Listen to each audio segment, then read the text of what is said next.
Hello, my name is Luke McCarthy. On behalf of Tyler Hansen, I'd like to present to you our research, Injury Patterns Among Tactical and Combat Sports Athletes, a Systematic Review.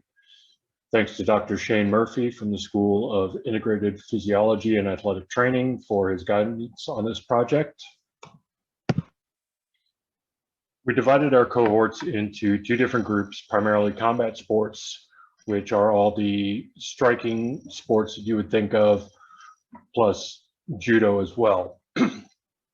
We also examined service members in the military, both US and foreign.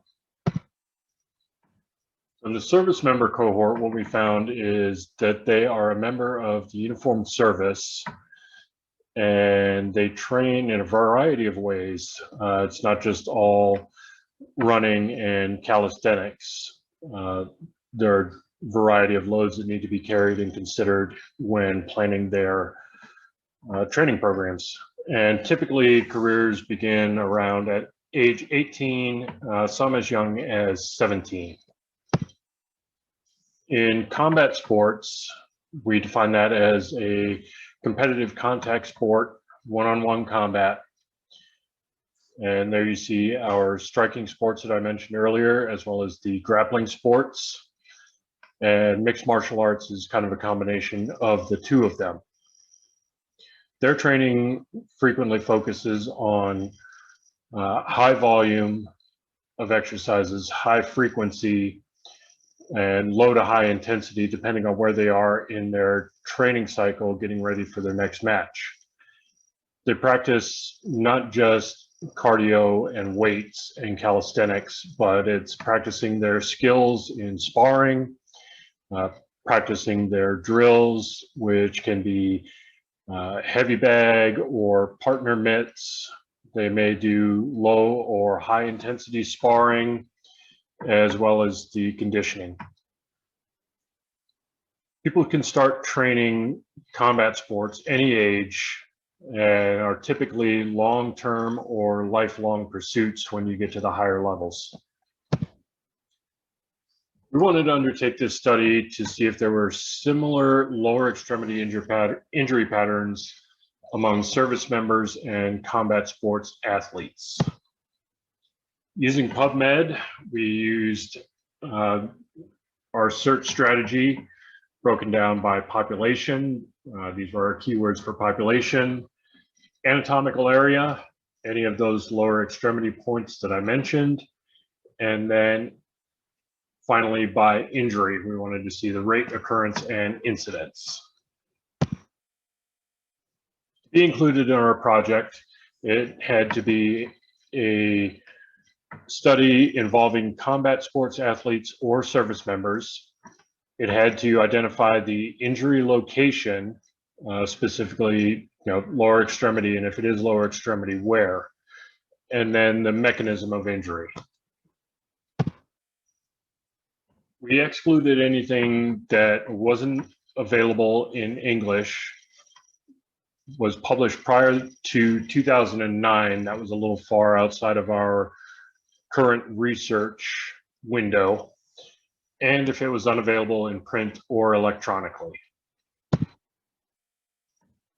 So we started our PubMed database search with 76 results. We did not use any other sources. We removed our duplicates and narrowed it down to 54, screened those 54 and removed 15 for the reasons mentioned before. That left us with 39 results to assess for eligibility. We excluded 13 of those, with the article being unavailable or it did not have the injury rate or location data. And that left us with 26 studies, roughly divided between the two cohorts. This table shows, it's a busy table, but it shows the author, when the study was conducted, what setting the research was conducted in, how many people involved, and then the rates of injury by location. Now, some of these don't have the full information because they were just looking at specific examples, and it was really tough to make this any less busy since a lot of the research was reported in different formats as far as injury rates. Ones that I wanted to point out here were Belmont, and that one was examining a combat brigade in Afghanistan, injury rates for that. Obviously, a lot of acute injuries in there. None of these are combat-related injuries. Sherman in 2018 took a look at injury rates among female military working dog handlers in Israel, and what he was able to determine was a lot of those injuries were due to the pulling of the dog that led to the lower extremity injuries. Roos was an intervention study taking a look at reducing injury rates by varying running distances in the Austrian military. And Schramm was looking at injury rates in advanced officer training with the Israeli Defense Force. Similar type table for the combat athlete injuries.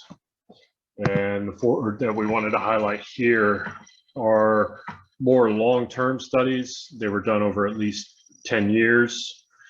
Most of them were, almost all of these take place in competition where data isn't necessarily reliably reported. There's no requirement to report injuries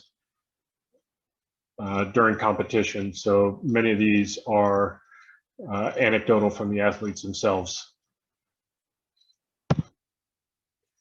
There is some crossover between service members and combat sports. Combat sports found primarily acute injuries, whereas service members chronic, but there is some overlap due to the nature of the cohorts. So among the service members, things that increased their risk of injury were carrying a load. Obviously, that load can shift and take you off balance. Overuse, which is a chronic problem among military members. Age, the older that the service member was, the more likely they were to sustain an injury. And on the other side of that, many injuries are reported in initial entry training, the thought being that the trainees are not necessarily used to that level of exercise, which can lead to acute injuries. In the combat sports cohort, rank and experience were the driving factors for increased risk of injury. The more experienced the practitioner is, the higher risk of injury, and that's simply because they're using higher energy strikes, they're using riskier maneuvers, and so there is a higher chance of injury for them. Looking at future research, it'd be beneficial to know the severity of some of these injuries. There wasn't a lot of data that accounted for how long a service member was out with a lower extremity injury. And the same thing for combat sports. And with combat sports, it would be helpful to have a standard data collection method to determine more accurately the injury rates and incidents. And for service members, taking a look at more interventions to reduce overuse injuries. So what we concluded from our research is that there are some common injuries, but the mechanism of those injuries is vastly different. overuse chronic among service members and acute injuries among combat sports. And that injury rates differ depending on the age and the experience, with the outlier of initial entry training for service members. So our final thoughts that we'd like you to take home is that, while there are similar injury patterns between the two cohorts, the mechanism and the risk are very different from each other. And what you learn in one setting may not be directly applicable to the other. In future research should include more types of tactical athletes. We'd like to see more wildland firefighters, urban firefighters, and police officers included in the tactical cohorts being studied. And Tyler and I have no conflicts of interest to report. I hope you've enjoyed my presentation today, and the research gives you something to think about. Thank you very much.